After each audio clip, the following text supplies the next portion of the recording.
ASEAN Para Games 2023 Kamboja akan segera berakhir. Ratusan medali berbagai warna diraih oleh atlet-atlet difabel Indonesia. Di balik kesuksesan tersebut, ada peran besar pendamping sekaligus pelatih mereka. Seperti Ridwan Adi Satria Marta, ia berperan sebagai mata bagi atlet pelari putri tunanetra Susan Unggu. Pada saat perlombaan, Ridwan ikut berlari di samping Susan, dengan sebelah tangan mereka saling terikat. Sambil berlari dengan kecepatan tinggi, Ridwan memberi arahan kepada Susan untuk tetap berada di jalurnya dan tetap memberi semangat.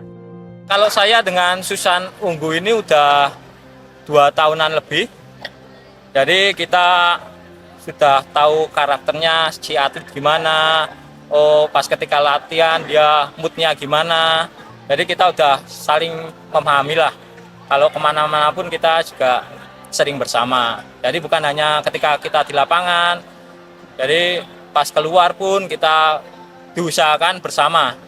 Karena kita biar tahu karakter atlet tersebut. Senada dengan Ridwan, Wisnu Prima Astama yang menjadi pendamping atlet boccia putri, penyandang cerebral palsy, kelas BC2, Giska Zayana, sejak awal tahun 2023.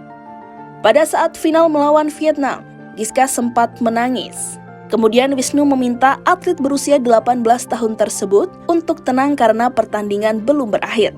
Usia atlet yang masih belia dapat mempengaruhi emosi yang belum stabil. Disinilah tugas pelatih untuk memberi support secara psikologis agar si atlet dapat bertanding dengan maksimal.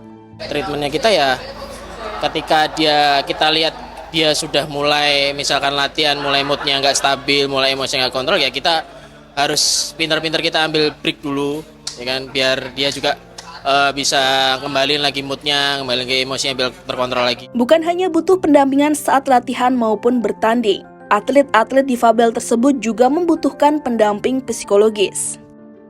Febriani Fajar Ekawati yang menjadi pendamping psikologis menjelaskan tugasnya sangat penting dalam pertandingan. Dia akan mengarahkan atlet untuk mampu mengatasi kecemasan dan stres yang dialami. Sangat penting karena mereka kan dengan keterbatasannya kadang harus makannya harus diambilkan, kemudian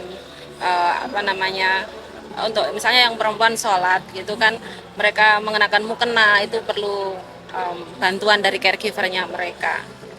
Jadi sangat penting peran caregiver ini untuk atlet-atlet boccia. Gelaran ASEAN Para Games 2023 tersisa 2 hari lagi.